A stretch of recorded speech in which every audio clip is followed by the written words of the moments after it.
Alright guys, balik lagi sama gue. Kali ini kita akan bahas light novel Sekai Seiko no Ansatsusa volume 1. Kali ini bercerita tentang rumah pelelangan budak wanita. Di awal pelelangan, banyak para bangsawan saling memasang harga untuk mendapatkan wanita. Tetapi wanita itu memiliki senjata dan menghabisi semua para bangsawan tersebut. Scene pun berganti. Kali ini diperlihatkan seseorang pembunuh terhebat di dunia dan hanya tahu hidup sebagai alat pembunuh untuk majikannya. Sampai akhirnya dia dibunuh oleh majikannya yang ketika di dalam pesawat. Dia akhirnya dihidupkan kembali oleh Dewi di dunia pedang dan sihir. Lalu dia mendapatkan misi dari Dewi untuk membunuh pahlawan yang nantinya akan membawa bencana di dunia itu. Dia sangat kesal karena sebelum ini dia dikhianati oleh organisasi dan tuannya sendiri, dan akhirnya dia memutuskan bahwa di kehidupan selanjutnya dia akan hidup hanya untuk dirinya sendiri, tidak untuk diperintah oleh orang lain. Akhirnya dia bangun dan melihat seorang dewi di depannya. Kemudian dia bertanya dan meminta untuk menjelaskan semua apa yang terjadi. Dewi pun menjelaskan bahwa dia mengundangnya setelah dia mati di dunia sebelumnya.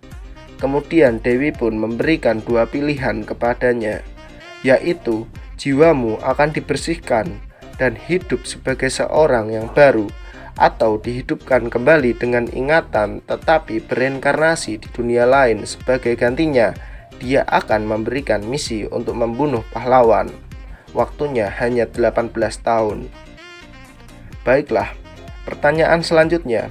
Kamu mengatakan bahwa aku harus membunuh pahlawan dalam 18 tahun. Bisakah aku menyelesaikannya? Tugas begitu persiapan selesai. Itu tidak ada gunanya. Aku khawatir kamu harus menunggu sampai pahlawan mengalahkan Raja Iblis. Jika tidak, dunia akan tetap dihancurkan karena Raja Iblis tidak dapat dibunuh tanpa pahlawan. Pertanyaan terakhir, berapa banyak jiwa lain yang juga akan bereinkarnasi dengan tugas yang sama denganku? Aku merasakan sulit untuk percaya bahwa hanya aku yang akan bereinkarnasi dengan ingatanku yang utuh untuk membunuh pahlawan. Jika aku berada di posisinya, aku telah menyiapkan banyak bagian yang dapat digunakan sebagai bagian gagal yang aman demi menambah peluang sukses, meski sedikit. Seperti yang diharapkan dari seorang pembunuh terkenal, kamu benar-benar dapat menangani keadaan.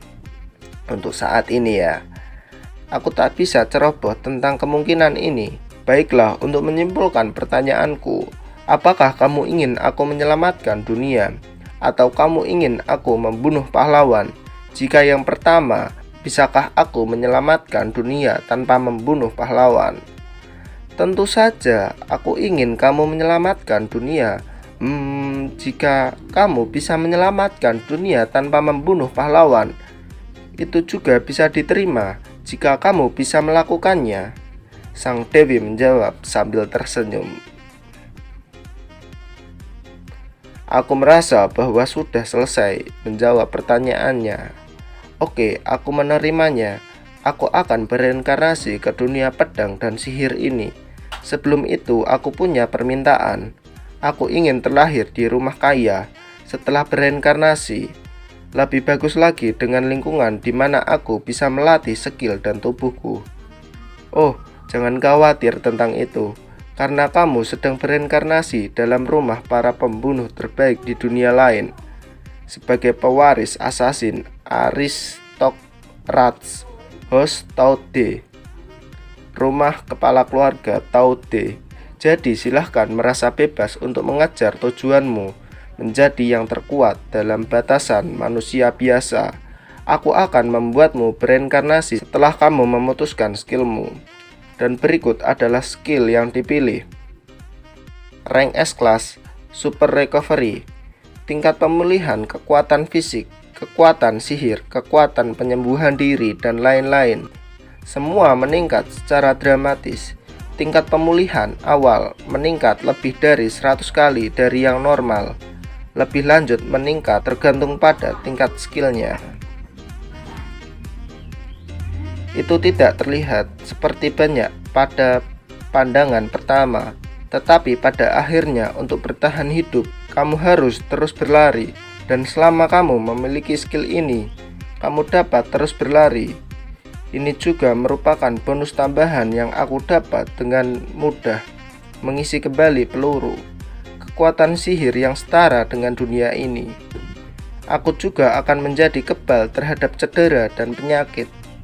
Selain itu, waktu tidur minimal yang diperlukan hampir dapat diabaikan, yang sangat bagus. Aku juga bisa melatih sebanyak-banyaknya yang aku inginkan selama aku menyisakan cukup waktu untuk memulihkan kekuatan fisikku di antaranya. Dan menginginkan aturan dunia ini, ketahanan adalah senjata terbaik. Aku tak akan memilih skill ini jika Dewi tidak memberiku informasi tentang dunia ini. Rank A, Client Weaving. Skill ini mengizinkan penggunanya untuk membuat sihir. Di dunia baru ini, sihir mantra diberikan oleh dewa, dan hanya sekitar 100 sihir mantra yang diberikan oleh dewa yang dapat digunakan. Tetapi dengan skill ini kamu dapat membuat sihir baru. Ini berarti ada kemungkinan yang tidak terbatas. Ini adalah skill yang dapat aku manfaatkan dengan sangat baik berkat pengetahuan ilmiah dari duniaku sebelumnya. Di rank B juga secara otomatis ditentukan ketika Super Recovery dipilih sebagai salah satu skill. Rank B, Grow with Limit Break. Tidak ada batasan untuk pertumbuhan penggunanya. Skill ini terlihat cukup bagus, tetapi tidak terlalu berguna untuk dirinya sendiri karena peringkatnya adalah B. Biasanya tidak ada gunanya melanggar batas. Lagi pula di dunia pedang dan sihir ini, kamu tak akan pernah mencapai batasan bahkan jika kamu menghabiskan seluruh pelatihan seumur hidup. Namun, ketika dipasangkan dengan Super Recovery, skill ini bersinar karena memungkinkan penggunanya untuk melatih dengan stamina yang tak ada habisnya. Untuk skill C, rank C, aku memilih Martial Arts untuk meningkatkan fleksibilitas, kemampuan dan koreksi gerakan tubuh yang diterapkan oleh skill Martial Arts adalah lapisan gula pada kue. Efeknya lebih rendah daripada skill Sword Art atau Super Art. Namun fleksibilitasnya jauh lebih unggul. Pembunuh yang mampu menggunakan semua jenis senjata atau bahkan tidak. Hal itu tidak dapat dikaitkan dengan keterampilan untuk senjata. Tentunya, jika ini adalah skill D rank, maka ini menimbulkan pertanyaan besar tentang penghakiman Sang Dewi. Dan akhirnya aku harus memilih sesuatu yang benar-benar menarik untuk skill D rank. Ini bukan skill yang sangat kuat, tetapi memiliki potensi utilitas yang sangat baik, tergantung pada bagaimana caraku menggunakannya. Ini adalah kemampuan yang tampak biasa dan sederhana, tetapi aku yakin ini akan menjadi kartu trufku. Kemudian Sang Dewi menghilang. Pria itu mulai tertawa. Meskipun aku benar-benar dilahirkan kembali, aku masih menjadi seorang pembunuh. Dan target pembunuhanku saat ini akan lebih sulit untuk dibunuh daripada target dalam kehidupanku sebelumnya. Aku bersumpah bahwa aku akan hidup untuk diriku sendiri jika aku terus hidup. Jadi sangat ironis bahwa aku menjadi alat seseorang sejak awal. Tetap saja aku tak akan mengeluh karena aku mendapatkan tenggang waktu 18 tahun hanya untuk satu pembunuhan ketika hidupku seharusnya sudah berakhir. Kali ini aku akan hidup dengan kehendakku sendiri, mengejar kebahagiaan dan berjuang untuk mempertahankannya. Oke guys, gitu aja. Terima kasih sudah menonton. Jangan lupa like, komen, dan subscribe.